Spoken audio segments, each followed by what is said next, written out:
Natasha Harding, a 4-0 away win. I mean, it looks like Bristol will be in the next round of the Champions League anyway. Yeah, we came here, we had to do a job, and I thought we were quite, professional today, and we got our heads down. We probably could have scored another 5, but that's what happens in football. And fair play to Raheny, they kept going, and hopefully they'll give us another game now when we come back on Thursday. Neve Burke and the Raheny goal stopped you from getting that hat-trick you probably were craving. I couldn't score a third if I tried, but no, it was good to get 2 goals, and it's the first game I've played in 2 weeks, so it's good to get on the 90 minutes and 2 goals, so it's not bad.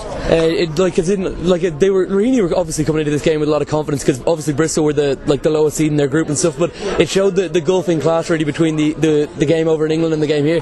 Yeah, obviously Irish football is on the up at the moment, with the national side doing well, and Raheny will go, they'll do well. It's just learning and getting better every time, and we're not going to write them off yet, because we've still got another game to play and it's only half job done, but fair play to them. They carried on going, and the fight is there, and in football that's all you need. And I mean the fitness from Bristol Academy, last 15 minutes it was 1-0, and then all of a sudden bang bang bang 4.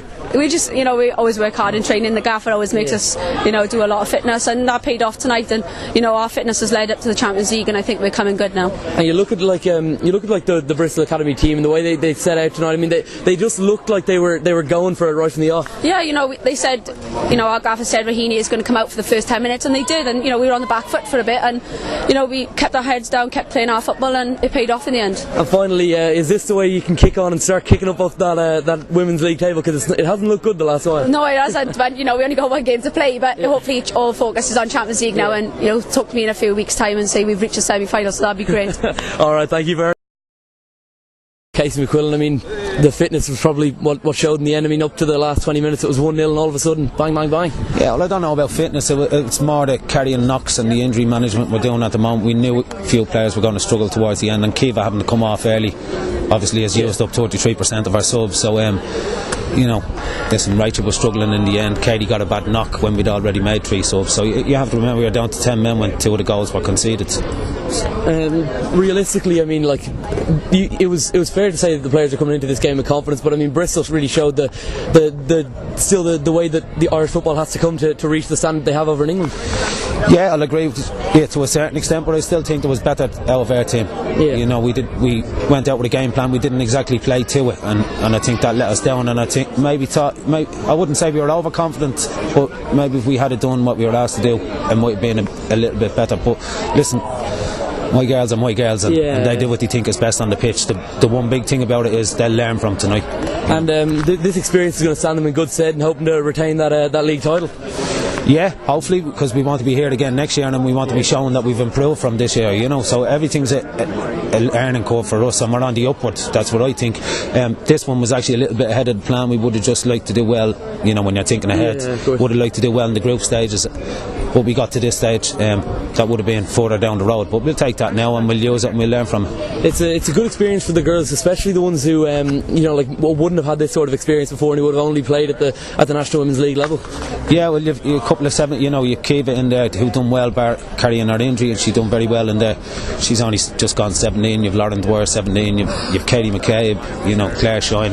It's a young team, and if we can get them to stay in this country playing football here, well then we can build on that, and we can bridge the gap. I mean the domestic league is looking good, isn't it? I mean you look at the amount of international players who are in the setup, especially if you compare it to the domestic league over in the men's side. Yeah, it's great, and as I say, we have to keep these players in the country. That's the big thing. If we can keep the players in the country, the league will go strength to strength, because the age profile of the league is young, and with the players we have at that age, it can only get better, because there'll be younger players coming behind them. Alright, thank you very much. It's not often a goalkeeper can say that one of the best games of their career is in a 4-0 loss. I know, yeah. I was only saying there a second ago, first goal went in, we were reacted well, kept them out for a while.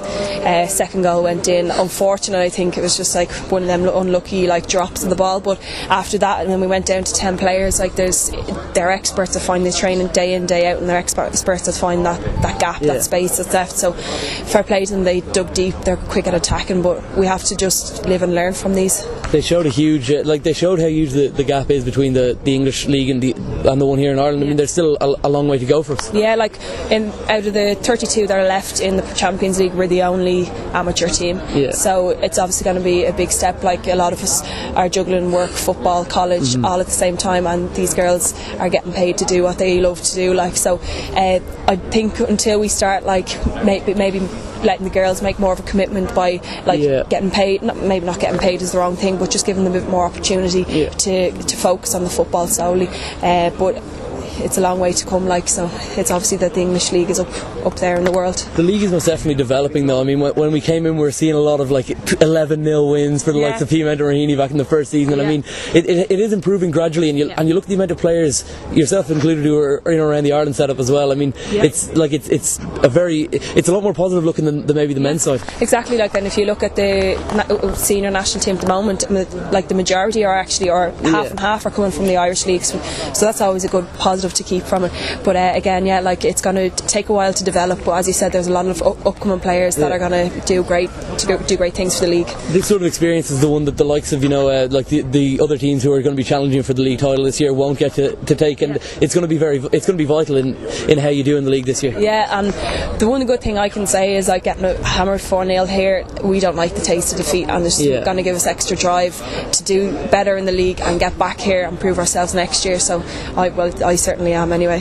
Finally, like, as in, you look at these sort of players, I mean, it must be they didn't even, for the first maybe 75 minutes or so, they didn't look like they were a whole lot better. I mean, but the level they got to in those last 20 minutes or so must be the level that Raheny want to see themselves at. Exactly, like, that's exactly where we want, and I know we can do better. Like, that wasn't one of our best performances. I can know that, like, we've got a few injuries, and I know if we can capitalise, get them all back, get them fully fit, we'll give the likes of these teams a much better run for their money. Like, but as you said, their fitness just came out the last few. Now, we were down to 10 people at the end there, so obviously they're going to look a lot faster, a lot sharper when we're trying to mark that extra space, but give them the credit. And such an important player in Katie as well. Yeah, exactly. Like, and between Katie and Claire Shine, like, they've had a bad run of injuries and getting back into it, and they're two world class players, so when we get them back fully fit, we'll be unstoppable. Alright, thanks very much.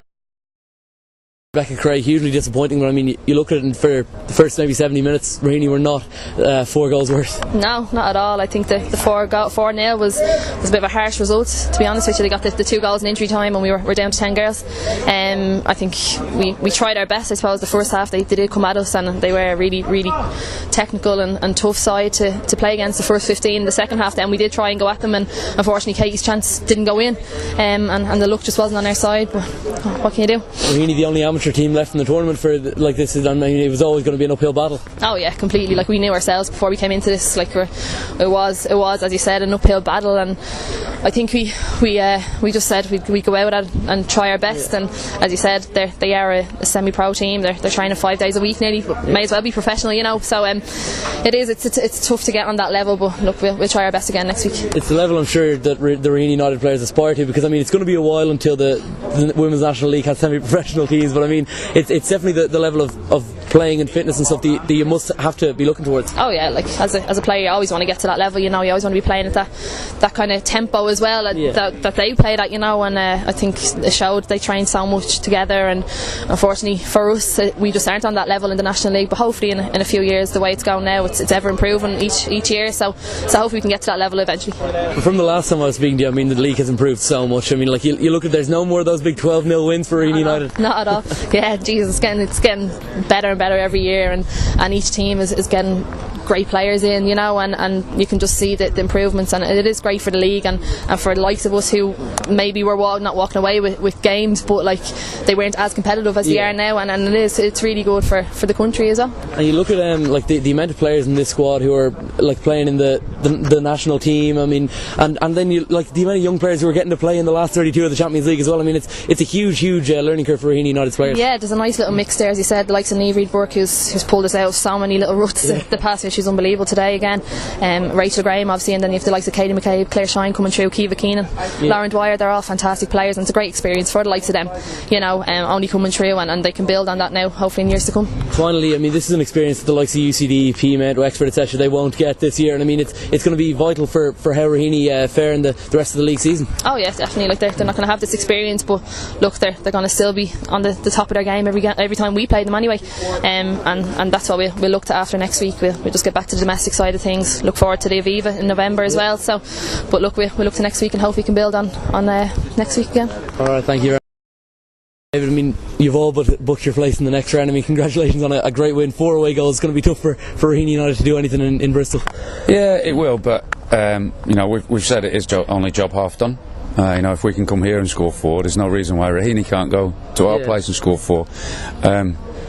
We would hope not, but yeah, very much.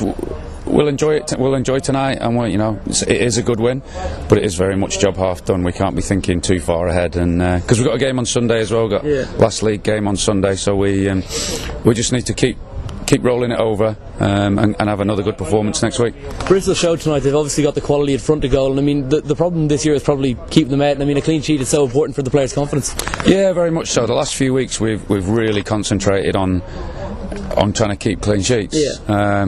2 games ago, Man City, we did defended very well, and then last week against Notts, we weren't so clever. So got to get a bit more consistent with that. And there was Raheny caused us 1 or 2 problems tonight. So you know, we still need to tighten up in that area. But yeah, clean sheets are always a confidence booster, and it's good to get one tonight. Raheny United, obviously the only amateur team left. They didn't look like an amateur team for the first 70 minutes, I'd say. No, definitely not. You know, we said for the first 20 minutes especially that we had to be, you know, they would come flying at us and at home and a good crowd, and you know, they didn't let me down on that. They did come very strong and made it very difficult for us, and we struggled to really get hold of the ball and to play. I think fitness probably showed a little bit towards the end of the game, and as the game opened and 1 or 2 of our midfield players and forward players got a bit more time and space on the ball, then things became a little bit easier. But no, massive credit to Raheny. You know, we didn't come here expecting to roll them over. We knew they'd be. We knew that. The videos I've seen, they're a good side. They're well organised. Couple of good little players in there, and they didn't disappoint tonight. I thought they played very well, and as you say, the last couple of goals only came in the last 5-10 minutes, so probably a little bit unfair 4-0 to them, but we'll take it. And you look at the Raheny United squad. I mean, they've got a few Ireland international players. I mean, probably as many Ireland international players as you'd have Welsh or English players. I mean, it's like they were like last amateur side sounds a lot worse than probably they've got a very strong squad. Yeah, they've got a strong squad. They've had quite a bit of experience, sort of Champions League football now as well, and in fact probably got more Champions League experience than we have in a funny way.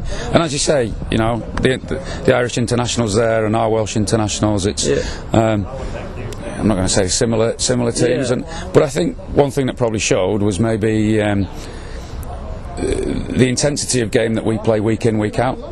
You know, we have tough games every single week in our league, and maybe, you know, Raheny's been, I think the last couple of years they've won the league quite relatively comfortably, and that's probably just the biggest difference. You know, that we have tough games every single week, and maybe just that extra intensity tonight was a bit of a benefit to us.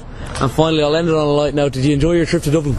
Loved it. It's actually my first time, even though yeah, it's bizarre because I've lived in New Zealand and Australia for the last 11-12 years, and it was only yesterday when we were flying over that someone said, "Oh, you've been to Dublin before?" And I'm, actually no, I haven't. You know, and growing up in Manchester, it's literally half an hour away, really. Yeah, no, it's been great. We had a nice Guinness last night as well, so it's maybe got to become a bit of a ritual for us before we play. But no, it's a great place, and it was great to play here tonight. I thought the crowd were fantastic, and Raheny's been fantastic hosts. So we'll try and repay the favour off the pitch next week. All right, thank you.